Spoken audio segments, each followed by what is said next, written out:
Hello everyone, welcome to light way to study YouTube channel. आज की video में हम वन वर्ड सब्स्टिट्यूशन के बारे में पढ़ेंगे। लेकिन जब भी वन वर्ड सब्स्टिट्यूशन की बात की जाती है तो हम सोचते हैं एक लंबी सी लिस्ट ले वन वर्ड सब्स्टिट्यूशन की और उन्हें याद कर लें। लेकिन क्या आप श्योर होते हैं कि जिस लिस्ट में से आपने याद किया उसमें से आपको सारे वन वर्ड सब्स्टिट्यूशन आपके एग्ज़ाम के अंदर मिल जाएंगे? नहीं, हम श्योर नहीं होते क्योंकि एग्ज़ामिनर क्वेश्चंस कहीं से भी उठा सकता है। तो बजाय अपने सर पे इतने सारे वर्ड्स याद करने का लोड लेने के, क्यों ना हम एक ट्रिक ऐसे समझें जिससे कि हम जो भी वन वर्ड सब्स्टिट्यूशन हमारे एग्ज़ाम में आए उसे थोड़ी सी समझ से 2-4 वर्ड्स याद करके उनकी फॉर्मेशन को समझ करके हम वो वन वर्ड सब्स्टिट्यूशन सॉल्व कर पाए और अपने मार्क्स का गेन करें। इससे होगा क्या, न हमारे माइंड पे प्रेशर बढ़ेगा और हम इजीली हर क्वेश्चन का आंसर भी कर पाएंगे। देखिए गाइज, हमेशा ध्यान रखिएगा कि एग्जामिनर कहीं से भी कुछ भी पूछ सकता है। वो आपसे ये भी पूछ सकता है कि बैड हैंड राइटिंग को इंग्लिश में क्या बोलते हैं। वो आपसे ये भी पूछ सकता है कि किसी के साथ अगर बुरा व्यवहार किया जाता है, मिस ट्रीटमेंट किया जा रहा है, तो वहाँ पे आप कौन सा वन वर्ड यूज़ करेंगे। यदि किसी इंसान को शादी बहुत पसंद हो, कोई शादी करने के लिए मरा जा रहा हो, किसी शादी बहुत अच्छी लगती है, तो उसके लिए कौन सा वर्ड यूज़ करेंगे। कोई एक ऐसी चीज़ जो हमेशा हर जगह प्रेजेंट है, तो उसके लिए आप कौन सा वर्ड यूज़ करेंगे। अगर किसी को किसी भी चीज़ से डर है, किसी को गंदे पानी से डर है, किसी को बादलों से डर है, किसी को ऊंचाई से डर है, तो वहाँ पे आप कौन सा वन वर्ड सब्स्टिट्यूशन यूज़ करेंगे। तो इस तरह हम क्लासीफाई करके पढ़ेंगे कि हाँ, अगर किसी को डर है तो उसके लिए ये वर्ड्स होंगे, किसी को अगर शादी पसंद है, शादी से रिलेटेड अलग अलग वर्ड्स हैं। तो इस तरह हम डिवाइड करके हमारा जो वर्ड है ना बहुत कम कर लेंगे। इसके साथ साथ इनको समझने की और याद करने की ज़रूरत नहीं है, बस ध्यान में रखने की ज़रूरत है कि हाँ, ये वर्ड आ गया और ये वर्ड इस चीज़ को डिनोट करता है। तो चलिए शुरू करते हैं। वन वर्ड सब्स्टिट्यूशन होता है कि एक बहुत बड़े पैरा के लिए हम एक पर्टिकुलर वर्ड को यूज़ कर देते हैं। बहुत बड़ी लाइन के लिए हम एक वर्ड से उस लाइन को डिनोट कर देते हैं। तो ये हमारा होता है वन वर्ड सब्स्टिट्यूशन। अब प्रीफिक्स और सफिक्स क्या करते हैं, जो भी हमारे पास रूट वर्ड होता है उसके आगे या पीछे लग के उसकी मीनिंग को चेंज कर देते हैं या वाइड कर देते हैं। ठीक है, तो ये हमारे प्रीफिक्स और सफिक्स होते हैं।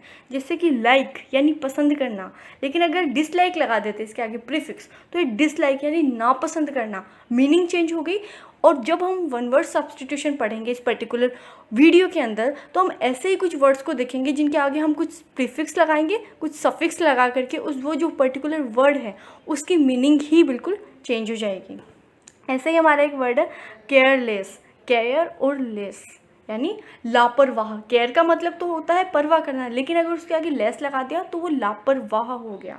तो चलिए, जब हम वन वर्ड सब्स्टिट्यूशन पढ़ेंगे तो ये चीज़ ध्यान रखेंगे कि कौन कौन से प्रीफिक्स कौन कौन सी मीनिंग रखते हैं, और एक प्रीफिक्स को बहुत से वर्ड अलग अलग वर्ड्स पे लगा करके हम उनके अलग अलग मीनिंग भी समझ सकते हैं। तो आज की वीडियो में हम इन कुछ पर्टिकुलर वर्ड्स के बारे में पढ़ेंगे जो एज ए प्रीफिक्स हमारे किसी भी वर्ड में यूज़ किए जाते हैं और ये वन वर्ड सब्स्टिट्यूशन में भी हेल्पफुल रहते हैं। जैसे कि ओमनी, ओमनी का मीनिंग होता है ऑल, तो ओमनी प्रीफिक्स लगा करके बहुत से वर्ड हो जाएंगे।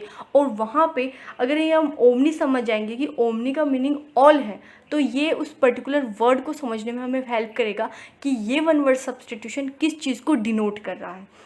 वैसे ही कैली यानी ब्यूटीफुल होता है, डेमो यानी पीपल, केको यानी बैड या इविल, ठीक है, माल यानी बैड, और मिस या मिसो यानी हैट। मिस भी होता है और इस बहुत सी जगह इसको मिसो भी यूज़ किया जाता है, तो इसका होता है हैट। इसके साथ साथ हम एक सफिक्स भी पढ़ेंगे। हमारा सफिक्स होगा गेमी, इसको हम रूट वर्ड भी बोल सकते हैं। तो जहाँ पे गेमी होगा इसके आगे हम बहुत से प्रीफिक्स लगा करके इनका मीनिंग चेंज कर सकते हैं और अलग अलग जगह इसको यूज़ कर सकते हैं। और गेमी का मतलब होता है मैरी। तो चलिए शुरू करते हैं। सबसे पहले हमारा वर्ड है डेमो। डेमो का मतलब होता है पीपल या क्राउड। तो बहुत से ऐसे वर्ड्स होते हैं जो पीपल या क्राउड को डिनोट कर देते हैं, जैसे कि डेमोफीलिया, ठीक है। फीलिया एक वर्ड होता है जिसे हम as a root word use कर सकते हैं या फिर प्रीफिक्स या सफिक्स। फीलिया जो शब्द होता है इसका मतलब ही होता है टू लाइक, यानी किसी भी चीज़ के प्रति लाइकिंग जो होती है वो हमारा फीलिया वर्ड डिनोट करता है। Philia means liking. और अगर फीलिया के आगे हमने डेमो लगा दिया, डेमो का मतलब क्राउड होता है, फीलिया का मतलब लाइकिंग होता है, तो डेमोफीलिया का मतलब हो जाएगा कि क्राउड को लाइक करने वाला, यानी क्राउड को पसंद करने वाला। तो इस तरह अगर हमें एक फ्रेज दे दिया जाए कि फॉन्टनेस ऑफ क्राउड, और वहाँ पे हमारे पास बहुत सारे ऑप्शंस आ जाए, भले ही हमें फीलिया का मतलब पता नहीं हो, लेकिन अगर हमें डेमो का मतलब पता हो तो हम वर्ड में डेमो ढूंढ करके और वहाँ पे हमारा वन वर्ड सब्स्टिट्यूशन का करेक्ट आंसर टिक कर सकते हैं। ये चीज़ आप ध्यान रखिएगा। तो बहुत से ऐसे वर्ड्स होते हैं जैसे कि डेमोफोबिया, यहाँ पे था डेमोफीलिया यानी लाइकिंग फॉर पीपल, यहाँ पे है डेमोफोबिया यानी हेटर्ड या fear of people. Hatred disliking यानी वो है फीलिंग जहाँ पे इंसान को बहुत सी, जब क्राउड इकट्ठी हो जाती है तो वो पसंद नहीं होता। ठीक है, जब आप बहुत से लोगों को पसंद करते हैं वहाँ पे आप डेमोफीलिया लगाएंगे। पीपल को पसंद करते हैं, क्राउड को पसंद करते हैं, डेमोफीलिया होगा। और जहाँ पे आप क्राउड को पसंद नहीं करते, आपको क्राउड से डर लगता है, तो वहाँ पे डेमोफोबिया या डेमोफोबिया यानी hatred of people word use किया जाएगा। इसके साथ साथ और भी बहुत से वर्ड्स हैं जो डेमो से बनते हैं। डेमोटिक्स यानी डेमो वही क्राउड, और टिक्स यानी जिस चीज़ को डिनोट किया जा रहा है। ठीक है, रिलेटिंग टू द काइंड, मतलब किसी एक पर्टिकुलर चीज़ से रिलेटेड एक काइंड ऑफ थिंग को डिनोट किया जा रहा है और उससे रिलेटेड चीज़ बताई जा रही है। जैसे कि डेमोटिक्स यानी care and culture of people. Demo यानी पीपल, लोगों से रिलेटेड, उनके कल्चर से रिलेटेड, उनसे रिलेटेड जब भी कोई बात बताई जाती है तो वो डेमोटिक्स होती है। सोशियोलॉजी यानी समाजशास्त्र वही होता है, लेकिन समाज अलग होता है। जैसे सोशियोलॉजी समाज को डिनोट करती है, वैसे ही डेमो यानी पीपल, लोगों की जो व्यवहार है, उनके कल्चर है, उनको जो वर्ड डिनोट करता है वो डेमोटिक्स होता है। ठीक है, अब अगला वर्ड हमारा demography. The study of race age the birth and marriage and health. Graphy means क्या होता है, ग्राफिक्स हमने पढ़ा होगा। ग्राफ जो होती है मतलब हम एक इवेल्युएशन निकालते हैं, एक स्टडी करते हैं। ठीक है, ग्राफ्स यानी ग्राफी मीन्स स्टडी। जैसे कि जियोग्राफी यानी जियो यानी धरा, पृथ्वी, अर्थ। ठीक है, तो जो अर्थ की जब स्टडी करते हैं तो वो जियोग्राफी हो जाता है। वहीं अगर इंसानों की स्टडी की जाए तो वो हो जाती है डेमोग्राफी यानी स्टडी ऑफ ह्यूमन रेस। ठीक है, लोगों की स्टडी करना किस आधार पर, उनके बर्थ के आधार पर, मैरिज और हेल्थ के आधार पर। जब लोगों के, पीपल के बारे में या क्राउड के बारे में समझा जाता है, उनके बारे में स्टडी की जाती है, तो वो हमारा डेमोग्राफी होता है। अब बात करते हैं democracy. Democracy means rule of people by people and for people. ये तो हम बहुत बार पढ़ चुके हैं कि डेमोक्रेसी यानी लोकतंत्र, लोक यानी लोग, क्राउड, तंत्र मीन्स स्ट्रक्चर। ठीक है, तो जो स्ट्रक्चर जिसमें रोल सारा जो होता है वो लोगों का होता है, क्राउड का रोल होता है, तो वो हमारा डेमोक्रेसी हो गया। ये हमारे डेमो से रिलेटेड वर्ड हो गए। हमारा नेक्स्ट वर्ड है डेमोगोग। डेमोगोग यानी एक ऐसा इंसान, डेमो मीन्स पब्लिक और गोग मीन्स द, गोग जो वर्ड है यहाँ पे ये लोगोज से बना हुआ है। ठीक है, यहाँ पे लोगोज एक वर्ड है जिसका मतलब जो रिलेटेड है स्पीकिंग से। लोगोज से भी बहुत से वन वर्ड सब्स्टिट्यूशन बनते हैं जिनके बारे में हम आगे आने वाले वीडियोज़ में कंटिन्यू पढ़ेंगे। यहाँ के लिए इतना ध्यान रखिए कि लोगोज जो वर्ड है जिसका संबंध होता है बोलने से, रिलेटेड टू स्पीकिंग, तो डोमोगोग वर्ड रिलेटेड होगा उस इंसान से जो पब्लिक को अपने झूठे वादों से या अपनी बात करने की टेक्निक ऐसी होती है कि अगले जो लोग होते हैं, जो सामने वाले लोग होते हैं, उनको ऐसा लगता है कि हाँ ये इंसान जो बोल रहा है बिल्कुल सही बोल रहा है। तो बहुत बड़े क्राउड को जब आप अपनी बात करने की कला से इम्प्रेस कर देते हो तो उस इंसान को हम डोमोगेग बोलते हैं। ठीक है, डेमोगेग।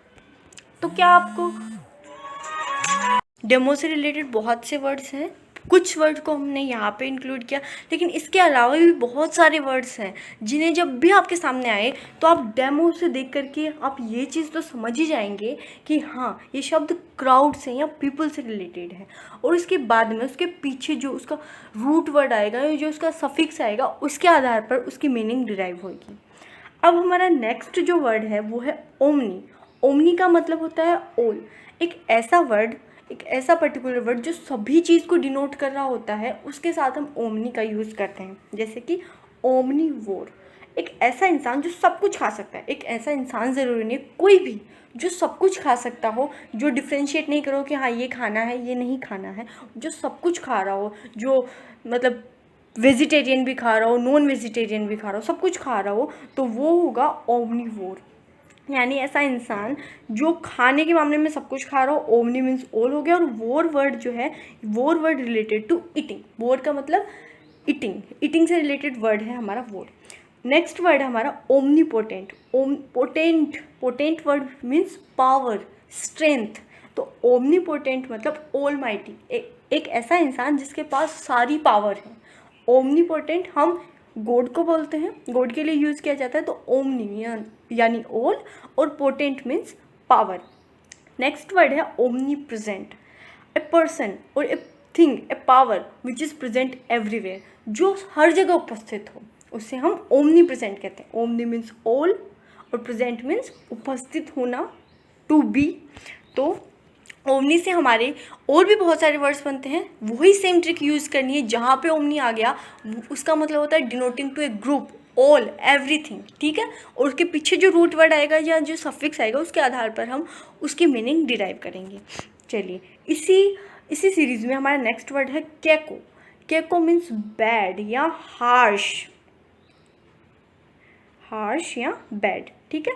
केकोफोनी, फोनी जो वर्ड होता है, फोनी वर्ड रिलेटेड होता है साउंड से। फोनी के आगे भी हम सफिक्स प्रीफिक्स चेंज कर करके इसका भी मीनिंग डिफरेंट कर सकते हैं। तो केकोफोनी जो वर्ड होता है उसका मतलब होता है बैड साउंड या हार्श साउंड, कोई एक ऐसी आवाज़ जो बहुत कानों में चुभती हो ना, तो उसे हम केकोफोनी बोलते हैं, ठीक है। केकोडर्मा, डर्मा डर्मिलोजिस्ट होता है, डर्मिलोजी होता है। डर्म मीन्स स्किन, इंसान की जो स्किन होती है, जो हमारी स्किन होती है ना, उसे हम डर्म बोलते हैं। जैसे कि आपने पढ़ा होगा डर्मिकूल, एक पाउडर आता है, यानी स्किन को जो कूल करने वाला होता है। तो डर्मिकूल, डर्मिलोजिस्ट यानी स्किन से रिलेटेड जितनी भी बीमारियों का इलाज करने वाला जो होता है उसे डर्मिलोजिस्ट बोलते हैं। तो यहाँ पे केकोडर्मा है, यानी स्किन कैसी है, केको मीन्स बैड, हार्श। तो स्किन जो है बैड है, यानी it is not in good condition, ठीक है। हार्श है हमारी स्किन, हेल्दी स्किन होती है, हेल्दी स्किन नहीं है, स्किन है केकोडर्मा, ठीक है। Derma is related to skin. अब बात करते हैं केकोनिम की। NYM, ये जो वर्ड है निम, ये रिलेटेड है नेम से। किसी भी चीज़ का जो नाम होता है हमारा, उससे रिलेटेड है हमारा नेम। जैसे कि हमने पढ़ा भी होगा एक्रोनिम, यानी जैसे कोई बहुत बड़ी सी स्पेलिंग होती है या बहुत बड़ा नाम होता है किसी भी इंस्टीट्यूट का, तो हम उसे शॉर्ट फॉर्म में कर देते हैं। जैसे कि CBI, ठीक है, IFMS। तो ये जो हमारी वर्ड्स हैं जिन्हें हम, जो इसकी शॉर्ट फॉर्म होती है, नाम जो शॉर्ट कर देते हैं, उसे एक्रोनेम बोलते हैं। और किसी का नाम अगर बिगाड़ देते हैं तो उसको केकोनेम बोलते हैं, यानी किसी के नाम में जो गलती हो जाती है, गलत वर्ड या गलत नाम का जो यूज़ करने की जो होती है, उसे हम केकोनेम बोलते हैं, ठीक है। तो नेम से हम और भी बहुत से वर्ड बना सकते हैं वन वर्ड सब्स्टिट्यूशन के, जैसे कि एक्रोनिम, एनोनियम। एनोनियमस से पढ़ते हैं हम, यानी ऐसा इंसान, ऐसा नाम जिसका नाम नहीं जानते हैं, जो नाम नहीं जाना गया हो, उसे एनोनियम बोलते हैं। केकोग्राफी, ग्राफी हमने पढ़ा था, स्टडी या लिखने से रिलेटेड होता है। जब भी कोई चीज़ लिखी जाती है उसे हम केकोग्राफी बोलते हैं। बैड लिखी जाती है, यानी ऐसी हैंडराइटिंग, ऐसा लिखने का ऐसा तरीका जो दूसरा इंसान समझ ही नहीं पाए कि लिखा हुआ क्या है, तो उसे हम बोलेंगे केकोग्राफी। वहीं अगर लिखने के स्टाइल, लिखने का तरीका बहुत सुंदर हो तो उसे हम कैलीग्राफी भी बोलते हैं, जो हम आगे पढ़ेंगे। तो केको वर्ड का जो वर्ड है हमारा डिनोट करता है बुरे को, बैड को, यानी अच्छा नहीं है। तो केको वर्ड जो होता है बैड को डिनोट करता है और ग्राफी हैंड राइटिंग को डिनोट करती है। तो दोनों वर्ड जब मिल जाते हैं तो केकोग्राफी वर्ड डिनोट करता है बैड हैंड राइटिंग को। नेक्स्ट वर्ड है केकोडेमोनिक। अब इस तरह हम प्रीफिक्स और सफिक्स यूज़ करके बड़े से बड़ा वर्ड बना सकते हैं, और ये बड़े से बड़ा वर्ड बनाने के बाद में इसका मीनिंग डिराइव करना बहुत इजी हो जाएगा, क्योंकि हमें प्रीफिक्स का भी मीनिंग पता है, सफिक्स का भी मीनिंग पता है, और रूट वर्ड जो है हमारा, हमें उसका भी मीनिंग पता है। जैसे कि यहाँ पे है इस पर्टिकुलर वर्ड के अंदर केको, डेमन और मेनियक, ठीक है। केको का मतलब होता है बैड, डेमन का मतलब होता है spirit, specially bad spirit. Demon यानी राक्षसी जो प्रवृत्ति की जो इंसान होते हैं, जो राक्षसी आत्माएं होती है उसे। और मेनिक मीन्स कंट्रोलर, ठीक है। मेनिया होता है कंट्रोल, ठीक है। तो केको, डेमन, मेनिक यानी बुरी आत्मा को नियंत्रण में रखने वाली चीज़, ठीक है। केको, डेमन, मेनिक, इतना बड़ा वर्ड है लेकिन इसका मीनिंग डिराइव करना बहुत ईजी हो गया, क्योंकि हमने इसको टुकड़ों में बांट लिया। और जब हर एक पार्ट का हमें, हर एक वर्ड का जो है उसका जो मीनिंग हमें पता है, तो भले ही कितना ही बड़ा वर्ड हो हम उसका मीनिंग डिराइव कर सकते हैं। नेक्स्ट हमारा वर्ड है केको इथिस। इथिस का मतलब होता है डिज़ायर, ठीक है, डिज़ायर। लेकिन केको यानी बैड डिज़ायर, यानी ऐसी डिज़ायर जो अनस्टेबल हो, स्टेबल नहीं हो, इनस्टेबल हो। तो केको वर्ड से स्टार्ट होने वाले या उस वर्ड को prefix as a prefix use करके आगे जो और भी बहुत से वन वर्ड सब्स्टिट्यूशन यूज़ किए जाते हैं, जैसे कि केको डोंटिया। डोंटिया वर्ड जो होता है, केको का मतलब हमें पता है बैड होना, ठीक है। डोंटिया का मतलब होता है टीथ, यानी ऐसे दांत जो बुरे हो, जिनका स्ट्रक्चर ठीक नहीं हो, ठीक है। जो हमारे दांतों का जो स्ट्रक्चर होता है वो ठीक नहीं है, तो उसे हम केकोडोंटिया बोलते हैं। इसके लिए हम मैक्रोडोंटिया वर्ड भी यूज़ करते हैं, ठीक है। केकोजेन यानी ऐसी बैड सोशल जिसका होता है, सोशल नहीं होता है, बैड होता है, एंटी सोशल जो इंसान होता है, उसे केकोजेन बोलते हैं। अब केकोड्रियस, ओड्यूर सुना होगा आपने, ओड्यूर यानी खुशबू या गंध से रिलेटेड। गंध होता है किसी भी चीज़ की जो स्मेल हमें आती है, वो गंध हो गया। अगर हम उसके आगे खुशबू लगाते हैं मीन्स गुड स्मेल, यानी अच्छी खुशबू आ रही है। बैड स्मेल लगा देते तो वो बदबू हो जाती है। जो केकोड्रियस है वो बैड स्मेल को डिनोट करता है। एक वर्ड और होता है माल, MAL, मेल ओड्यूर, ये भी बैड स्मेल को डिनोट करती है, यानी बदबू जब आती है तो वहाँ पे हम केकोड्यूरियस और मेलोड्यूरियस ये दोनों वर्ड यूज़ करते हैं। नेक्स्ट हमारा वर्ड है केको हाइड्रोफोबिया, ठीक है। यह भी हमारा एक बहुत बड़ा वर्ड है, लेकिन इसको डिवाइड करके हम जब एक एक वर्ड का मीनिंग समझ जाएंगे तो ये हमारे लिए टफ नहीं रहेगा। जैसे कि कैको means bad, hydro word use किया जाता है फॉर वाटर, पानी के लिए हम हाइड्रो वर्ड यूज़ करते हैं।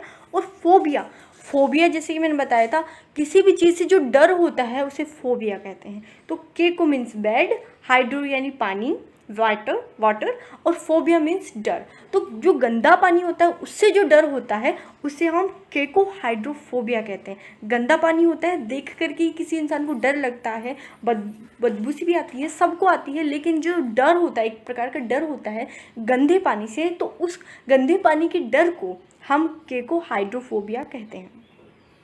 नेक्स्ट वर्ड है हमारा माल। माल भी हमारे बैड को ही डिनोट करता है, और बहुत से ऐसे वर्ड होते हैं जहाँ पे मैल की जगह केको और केको की जगह माल का भी यूज़ किया जा सकता है। तो डिनोट तो दोनों वर्ड एक ही चीज़ को करेंगे, ठीक है, लेकिन बहुत सी जगह माल का यूज़ किया जा सकता है और बहुत सी जगह केको का यूज़ किया जा सकता है। तो हमें यह ध्यान रखना है कि कौन सा वर्ड जो है हमारा वो पॉजिटिव दे रहा है, ये हमारा नेगेटिव है, क्योंकि मेल का मतलब होता है बैड, ठीक है। तो माल प्रैक्टिस, ठीक है, माल प्रैक्टिस यानी टू बिहेव लाइक, ठीक है। किसी भी चीज़ का जो बिहेवियर होता है, किसी चीज़ का जो व्यवहार किया जाता है, तो जो बुरा व्यवहार किया जाता है, टू डू बैड प्रैक्टिसेस और टू मिसयूज वंस पोजीशन। अगर कोई इंसान खुद की पोजीशन का मिसयूज़ करता है, अपने पद का दुरुपयोग करता है, तो उसे हम मैल प्रैक्टिस बोलते हैं, ठीक है, माल प्रैक्टिस। माल फिसेंस, ठीक है, फिसेंस का मतलब होता है टू बिहेव, ठीक है। पब्लिकली जो हम बिहेव करते हैं लोगों के सामने, तो उसे हम फिसेस बोलते हैं, ठीक है। और माल यानी बैड होता ही है, तो जब हम पब्लिकली बहुत बुरा बिहेव करते हैं तो वहाँ पे हम दिस पर्टिकुलर वर्ड को यूज़ करते हैं, ठीक है। Wrong doing specially in public. अब माल फाइट मीन्स होता है फाइट और फेथ, ठीक है। फेथ यानी भरोसा या विश्वास, ठीक है। लेकिन भरोसा या विश्वास किसी गलत चीज़ पर किया जाए या गलत इंसान पर किया जाए तो वो होता है हमारा माल फाइट, यानी बैड फेथ। फेथ तो है लेकिन कैसी है, बैड है, ऐसे इंसान पे विश्वास किया जा रहा है जो डिसीवफुल है, जो धोखेबाज है, तो मॉल फाइट वर्ड यूज होगा। अब एक वर्ड आपने सुना होगा मेलेडी, ठीक है। मेलेडी म्यूजिक्स की जो मेलेडी बनाई जाती है उसे हम मेलेडी बोलते हैं। तो माल यानी ऑर्डर में नहीं है, जो डिसऑर्डर में बहुत से गाने इंक्लूड किए जाते हैं लेकिन उन सबको रिमिक्स किया जाता है, एक पर्टिकुलर ऑर्डर फॉलो नहीं करता है, कभी कोई सा गाना आ जाता है उसके बाद में कभी कोई सा गाना आ जाता है, तो ये होती है मेलेडी, ठीक है। और इसको हम बोलते हैं डिसऑर्डर, ठीक है। नेक्स्ट हमारे मेल से रिलेटेड और केको से रिलेटेड बहुत से वर्ड हैं, इवन जितने मैं यहाँ पे डिस्क्राइब करूँ उनसे भी बहुत ज़्यादा वर्ड है। लेकिन ये सारे वर्ड्स आपको एक चीज़ ये डिनोट करने के लिए यूज़ किए गए हैं कि भी हाँ, अगर माल या केको वर्ड कहीं पे आएगा प्रीफिक्स में तो वो किसी भी पर्टिकुलर वर्ड की जो मीनिंग है उसको कैसे चेंज करेगा, और अगर एग्ज़ाम में आपके पास इससे रिलेटेड कोई क्वेश्चन आ जाएगा तो उसे आप कैसे डील करोगे। अब होता है मेल एड्रिएट। एड्रिएट मीन्स होता है स्किल या किसी जो काम करने की जो क्षमता होती है, ठीक है, एबिलिटी टू वर्क, तो वो होती है एड्रिएट। तो माल एड्रिएट यानी बैड स्किल या किसी में जो काम करने का जो अभाव होता है, स्किल्स का जो अभाव होता है, उसे हम मेल एड्रिएट बोलते हैं। अब माल कंटेंट, कंटेंट वर्ड यूज़ किया जाता है किसी भी जो सेटिस्फैक्शन होता है, संतुष्टता जो होती है, उसे दर्शाने के लिए हम कंटेंट वर्ड का यूज़ करते हैं। लेकिन अगर उसके आगे हम माल वर्ड लगा देते हैं, माल कंटेंट यानी एक ऐसा इंसान जो सेटिस्फाई नहीं हो, नॉट सेटिस्फाइड, मीनिंग इसको इसने बिल्कुल चेंज कर दिया है, ठीक है। माल फॉर्म्ड, फॉर्म्ड का मतलब होता है स्ट्रक्चर यानी रचना बहुत अच्छे से की है, लेकिन माल फॉर्म्ड यानी अच्छे से नहीं की गई है। अब नॉर्मल, नॉर्मल यानी सामान्य तौर पर, अब नॉर्मल यानी असामान्य तरीके से, किसी भी चीज़ की अगर रचना असामान्य तरीके से की गई है तो वहाँ पे हमारा माल फॉर्म्ड वर्ड यूज़ किया जाएगा। यहाँ पे एक साथ जब माल से रिलेटेड वर्ड आ रहे हैं तो ये आपको कंफ्यूज कर सकते हैं, लेकिन एग्ज़ाम में जब आएंगे तो आपको इतना ध्यान रखना है कि ये जो माल वर्ड है MEL, ये हमारा पॉजिटिव नहीं है, ये नेगेटिव है, ये बैड चीज़ को बताता है। और जब एलिमिनेशन मेथड आप एग्ज़ाम में लगाओगे तो अपने आप दो ऑप्शन तो ऐसे ही डिलीट हो जाएंगे, और 2 ऑप्शन में जब आपको पता लगाना होगा तब आप उसका मीनिंग डिराइव करेंगे, ठीक है। माल नरिश्ड, नरिश यानी पोषण, और माल नरिश यानी जिसे बुरा पोषण मिला हुआ या फिर पोषण ही ना मिला हुआ हो, तो वहाँ पे माल नरिश्ड वर्ड यूज़ किया जाएगा। माल ओड्यूर्स, ओड्यूर के बारे में हमने बात की थी पिछली स्लाइड में, ओड्यूर यानी स्मेल, ठीक है। और स्मेल भी कैसी, अगर उसके आगे माल लगा दे या फिर केको लगा दे तो वो ओड्यूर हो जाएगी बैड, ठीक है, बैड स्मेल। अब मालापर्ट, ठीक है, माल अपर्ट, अपर्ट का मतलब होता है बोल्ड, वेरी एक्सप्रेसिव, बहुत ज़्यादा जो खुला होता है, जो बहुत ज़्यादा बोल्ड होता है या खुला होता है या बहादुर होता है इन दैट सेंस। तो जो बहुत बुरी तरीके से जो मतलब खुला होता है, बहुत ज़्यादा बोल्ड, आपने देखा होगा बोल्ड पिक्चर्स, ठीक है, बहुत जो लाज शर्म या अश्लीलता की तरफ भी एक डिनोट करता है, अश्लीलता को भी ये वर्ड डिनोट करता है। हमारा नेक्स्ट वर्ड है माल ट्रीट। ट्रीट यानी टू बिहेव, ठीक है, किसी भी इंसान से कैसा व्यवहार किया जाता है वो हमारा ट्रीट होता है, ट्रीटमेंट जिसे हम बोलते हैं, व्यवहार जो होता है। अगर वो उसके आगे माल वर्ड यूज़ किया जाए यानी माल ट्रीट, किसी के साथ बुरा व्यवहार किया जाता है तो उसे माल ट्रीटमेंट भी बोलते हैं। अब बात करते हैं, बहुत बात हो गई बुरे की, नेगेटिव की, अब बात करते हैं कुछ पॉजिटिविटी की। तो पॉजिटिविटी के लिए भी हमारे पास एक प्रीफिक्स है कैली, जिसका यूज़ किया जाता है बहुत सारे वन वर्ड सब्स्टिट्यूशन में, और जहाँ पे इसका यूज़ किया जाता है ये ब्यूटीफुल या प्लीजेंट चीज़ को डिनोट करता है, ठीक है।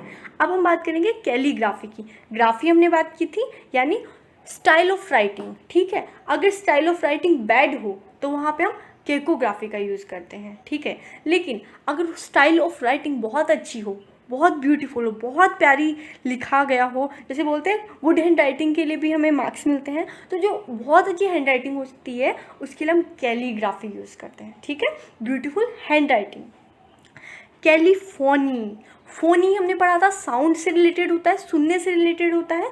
अगर साउंड हार्श हो, अच्छा नहीं हो, नोट टू लिसन, ठीक है, नोट टू फील, मतलब सुनने के बाद में आपको ना अच्छा नहीं लगे, फीलिंग गुड नहीं हो, तो वो हमारा कैकीफोनी होता है। लेकिन कई सारे ऐसे म्यूज़िक होते हैं, कई जैसे ऐसे सॉन्ग्स होते हैं जिनको सुनने के बाद में बिल्कुल माइंड रिलैक्स होता है, तो वहाँ पे हम यूज़ करेंगे कैलीफोनी यानी ब्यूटीफुल या एलिगेंट साउंड।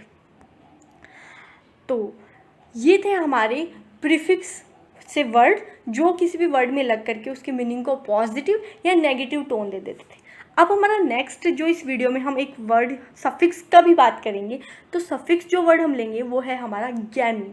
गैमी वर्ड का मीनिंग होता है मैरिज, शादी से संबंधित होता है, तो शादी से संबंधित जितने भी टर्म्स होंगे उनके साथ हम गैमी वर्ड का यूज़ करेंगे। जैसे कि मोनोगैमी, मोनो वर्ड का मतलब होता है, मोनो वर्ड से भी बहुत सारे वन वर्ड सब्स्टिट्यूशन बनते हैं। मोनो डिनोट करता है किसी एक चीज़ को, ठीक है, मोनोगेमी यानी एक, और गेमी यानी शादी, एक ही इंसान से शादी करना, हैविंग वन लाइफ पार्टनर, तो उसके लिए हम यूज़ करेंगे मोनोगेमी। वहीं अगर किसी के 2 लाइफ पार्टनर हो, किसी ने 2 शादी की हो, तो वहाँ पे हम यूज़ करेंगे बाईगेमी। ठीक है, बाई डिनोट करता है 2 को, मोनो डिनोट करता है 1 को, और पोली मीन्स बहुत सारे। ठीक है, बहुत सारे। तो बाईगेमी यानी having 2 life partner, polygamy means having more than 2 life partners, और फिलोगेमी मीन्स 1। फिल जो वर्ड होता है, फिल या फिला वर्ड जो होता है वो डिनोट करता है लव को। ठीक है, किसी चीज़, इंसान की पसंद को, कि फिल अगर जहाँ पे यूज़ किया जाएगा, इसका मतलब जो आगे जो वर्ड आ रहा है उसको पसंद किया जाएगा। जैसे कि गेमी यानी गेमी को पसंद करने वाला, शादी को पसंद करने वाला। जो इंसान शादी को पसंद करता है या शादी को पसंद करने की जो फीलिंग होती है उसे फिलोगेमी बोलते हैं। ठीक है, नेक्स्ट हमारे वर्ड है एंडोगेमी। एंडोगेमी होती है कि जब आप रिचुअल्स के अकॉर्डिंग शादी करते हो या according to the will of our customs. जैसे कि हमारे कुछ रिवाज होते हैं कि इसी में शादी करनी है, जो मैरिज ग्रुप होता है हमारा, अपनी जो इंसान जिस ग्रुप से बिलोंग करता है उसी ग्रुप में अगर शादी करता है तो वो हमारा होता है एंडोगेमी। एंडोगेमी यानी इंटीरियर मैरिज। ठीक है, इंटरनल मैरिज होती है, यानी अपने जो समाज है, अपना जो ग्रुप है, उसी में जो शादी करते हैं उसे इंडोगेमी बोलते हैं। वहीं अगर कोई आउट ऑफ ग्रुप शादी करता है, यानी अपना जो ग्रुप है या जो अपनी सोसाइटी है उससे बाहर शादी करता है, तो उसे एक्सोगेमी बोलते हैं। ठीक है, marriage out of one's group. ठीक है, उसके बाद में हमारा एक वर्ड होता है हाइपरगेमी। हाइपरगेमी वर्ड डिनोट करता है हाइपर मीन्स हायर। हमारी सोसाइटी में कुछ क्लासेस बनाई गई हैं, अगर कोई इंसान अपनी क्लास से हायर लेवल के इंसान से शादी करता है तो वो हाइपरगेमी होगा। अगर कोई लोअर कैटेगरी से शादी करता है, लोअर क्लास से शादी करता है, तो उसे हाइपोगेमी बोलते हैं। और एक होता है ऑप्सीगेमी। ऑप्सीगेमी डिनोट करता है, जैसे एक तो युद्ध में कहीं शादी करते हैं, युद्ध विवाह भी बोलते हैं इसे, या फिर लेट इन लाइफ, यदि किसी भी इंसान की शादी लाइफ में बहुत लेट हुई है तो उसे भी ऑप्सीगेमी बोलते हैं। ऑप्सीगेमी मीन्स टू मैरी लेट, यानी शादी बहुत डिले के बाद में हुई है, या फिर इसे युद्ध विवाह का वर्ड भी यूज़ किया जाता है। तो ये थे हमारे कुछ वन वर्ड सब्स्टिट्यूशंस जो मैंने आपको बताने का ट्राई किया है कि कैसे इसको आप याद कर सकते हैं बहुत इजीली। आपको रटने की बिल्कुल ज़रूरत नहीं है, आप कुछ वर्ड्स को डिनोट रखिए, उनको ध्यान रखिए कि हाँ ये पॉजिटिव वेव्स देता है, ये नेगेटिव वेव्स देता है, या फिर इसका जो ये मीनिंग है वो क्या होता है। और जब 4-5 आप इससे रिलेटेड कुछ एग्जाम्पल्स पढ़ेंगे तो एग्ज़ाम में आप डेफिनेटली बहुत अच्छे से सॉल्व कर पाएंगे। तो चलिए, अगर आपको ये वीडियो पसंद आई है तो लाइक कीजिएगा, शेयर कीजिएगा और सब्सक्राइब कीजिएगा। तो thank you, stay tune to light way to study YouTube channel.